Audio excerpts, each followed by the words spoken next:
a lot in that Jap lucha style with those guys. They were, but not just that. I'd like every type of wrestling. I mean, I'd go through phases if I remember right. So yeah, I was watching and enjoying it all, to be honest. But yeah, I did picture myself doing that style. I felt like I was pretty much cut out for it. It's what I enjoy to do. But you wasn't just a flyer. You could wrestle as well, and I know you did a lot with Dino Scarlo, didn't you? Was that before you started with Hammerlock or after Hammerlock? It was during and after, from what I remember, because Andre had brought him in to host the training on one occasion, and he turned up and done that, and I guess he just took me under his wing. The whole father figure sort of thing. I used to go work for him in his market. Yeah. I was Dino Jr. for a little while. They were really good times. I remember doing a show for EWW.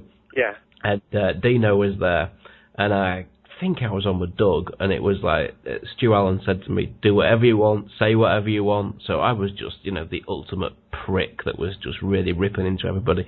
And then I got a phone call the next day from Dino, and I didn't know him at all. Didn't know him from Adam.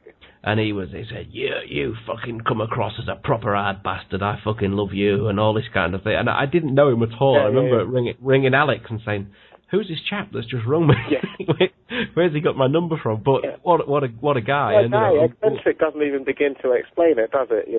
What a life. I remember talking to him for 20 minutes here and there, and I'm thinking, Jesus, this guy's led a hell of a life. Yeah.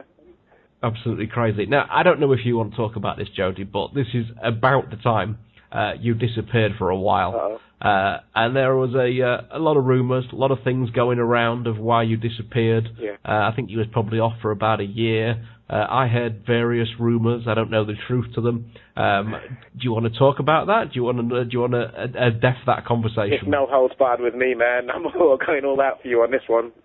Is it true? Then I'll ask you, and you tell me if this is true or not. I heard that you got stabbed. No, it's not true at all. Right. I wasn't stabbed. I wasn't in a car wreck. I wasn't in a hideous car wreck, which I read somewhere. It's kind of flattering, to be honest. But those things would get said by whoever. But no, I wasn't stabbed. I just basically, like I said a minute ago, it was a really busy period.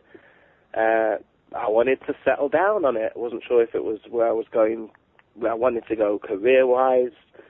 And I wanted to spend time with, at the time, my girlfriend. So, I mean, it was like a huge deal for me. It was more like, okay, I'm just going to knock it on the head or give it a rest for a while and do some other stuff, So that's okay. Well, it's boring, isn't it? That is boring because I got my rumour mill at the time, which was everyone's rumour mill because we was all together at the time, is that you had been stabbed by a certain female. Oh, right, okay. And sliced your hand open or something, and that's what pretty much was the rumour that went around of why you went missing at the time. Right, okay. There's no truth to that, and that's really fucking boring now. Yeah. No, I was hoping for some giant scoop. Screw it. Bollocks. Right, I'll see you later then. We'll go to the bloody A&E, find someone who's got an interesting story for you. Sorry, man. That's all I got. I mean, I regret it now. If that helps, that's pretty dramatic. That's good. We'll build on that. On that. What is it? Was it about a year off? I wasn't counting, to be honest, but about that sort of time, a year. And I remember you coming back. We were doing Uprising 3. Yeah. And I remember you coming back at the end of that, and the pop that you got at the end of that was just magic, absolutely magic. That was great for me because it was one of them things. Like there's several times in my career where I've turned up or I've done something, and I've just got this pop out of the unexpected, and it actually physically takes you back. It shocks you. It's happened a handful of times, but that was definitely one of them. That was cool. God, it's amazing. I think it's because you have. It's not just your moves. It's not just your. God, it's going to sound like I want to have sex with you at the end of this, but I can come back for that. That's just wrong. That's really. I have seen you get changed. You can pop rhyme whenever you want. But that is your other legend, of course. Oh yeah. It's been a career with many highlights. yeah, I think you had the package, if I'm honest with you. I think you had an instant, if somebody had never seen you before and you walked out, you was likable. You had a likability factor, which I think, and then likability factor, and then you get in the ring and do the kind of things that you did. Do you have regrets that you are not world famous? Not really, I don't think. I mean, yeah, this sounds pretty deep. I'm trying not to be philosophical about this sort of thing, but I don't know. I think I remember my dad actually took me to the ECW arena when I was a kid. We went on holiday, and I was sitting in that crowd, picturing, seeing what the guys were doing in the ring, and picturing myself doing it. And I turned around, and I remember saying to my dad how if I'd done that and that and that, then there, I think that it would get over well. I think that they would pop for it. Yeah, I was a big fan of that sort of stuff, Are you surprised that Johnny Storm has never been picked up by anybody? Yeah, I'm surprised that he isn't making a lot more money than what he's making now. He's actually doing really well. He's just bought his place, which is a massive credit to him because he's done that just off of wrestling money. Amazing. Yeah, but I mean, the versatility of the guy, you'd think that anywhere he went, he would get over easily, anywhere. So based on that, yeah, I'm kind of surprised at him. And then a lot of others from this country as well. I mean, look at Doug. Doug's had a wicked career, but could have done anything that he wanted, could have got over as much as he wanted, anywhere he wanted. Is there anybody that you saw through the years that you surprised never made it further?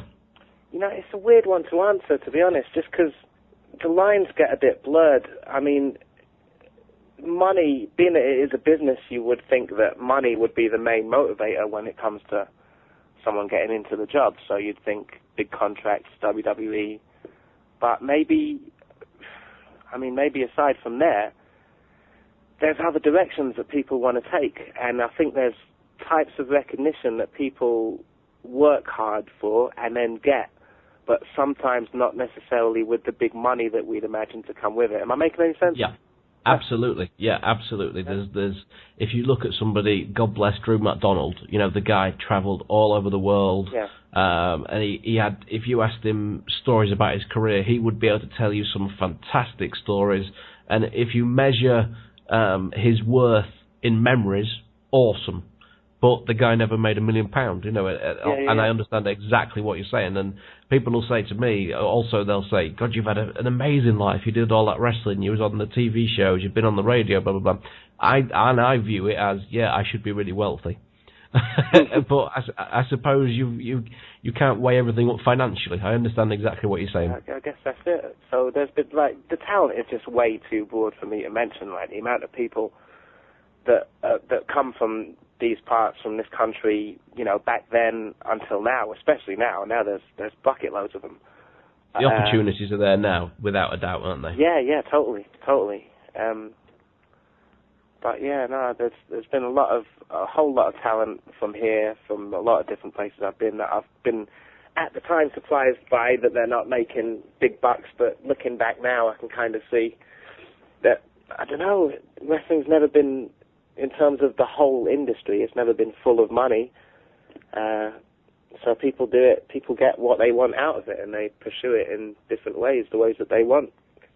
I think I used to give you 30 quid, so you've probably still got a bit of that left. Yeah, there you go. I've managed to put a bit of that aside, and saving up for a hubba bubba next week. So, or a nice chubba lolly, you'll be all right. Yeah. Now, one place that apparently the British guys did make a bit of money was One Pro Wrestling.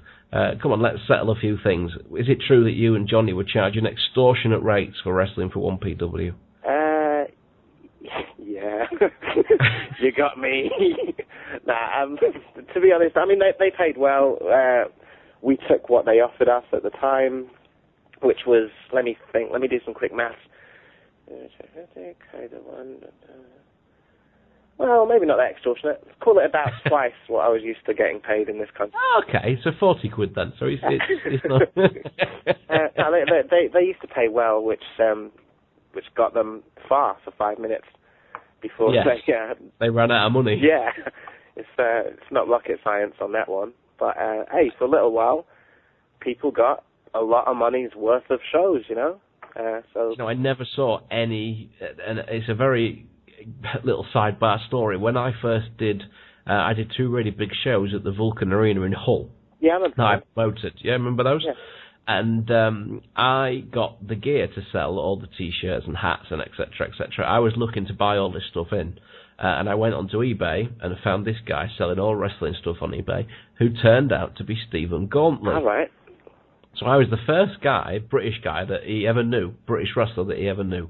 And I went down and collected it all from Doncaster, which is quite close. Yeah. And he told me about his plans to do all these shows. And I remember at the time saying to him, well, just let me know when you're going to do them, and I'll make sure you don't get ripped off and things like that.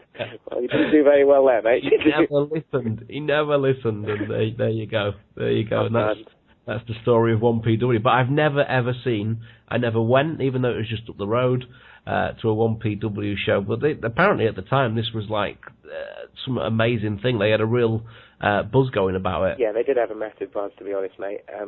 I remember one show they done. The name of it was 1PW Will Never Die. Yeah, I remember at the end of this show, everyone got in the ring. There's people in the crowd crying. Half of the roster was in tears. They had a real little, it was kind of vibe that ECW gave off back in the day, wasn't it? You know, where the fans feel like they're a part of the show. Yeah, because they are a part of the show. Yeah, so I ain't gonna lie, they did have a lot. They had a lot of that going for them. They had a real little 1PW feel to their shows. Plus, they were always selling out. They had some massive names. They had some great matches. Yeah, man, they had their place.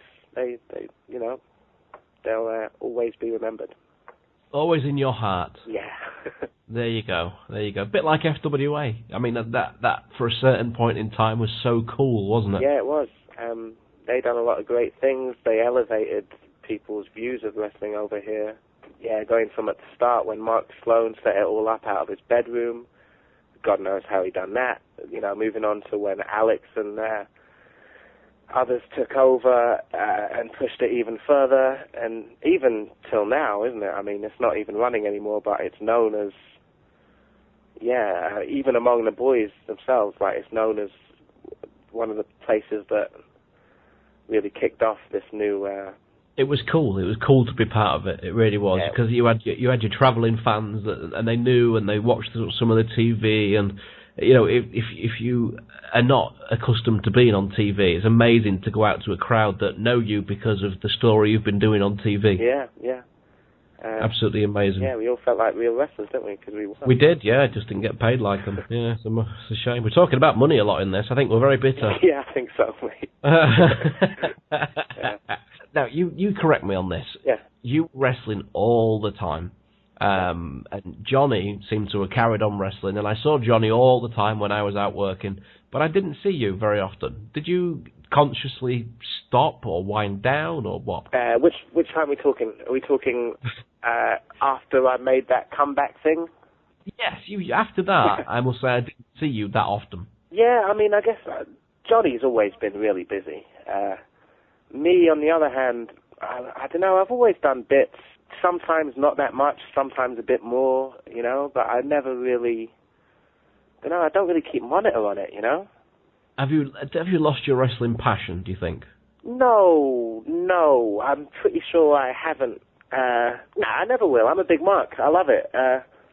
I don't watch it. I haven't watched it in years and years, but, you know, like any of us, I mean, I really enjoy doing a show when it's fun. You know, it's fun to work a crowd, bring them up and down. I'll tell you what I miss. I miss going to these old places like the Lees Cliff Hall, which was in Folkestone. You know it? Is it in Folkestone? Pass. Go on. Okay, like halls in Margate. Far out my way. Yeah, I mean, these are I'm talking about the shows that Dixon, Steve Barker, Scott Conway used to run. You know, they got like they got older fans, basically, and they got kids, you know, and it was... I miss working with a big dude, a big bad heel, and getting that sympathy heat. A lot of the times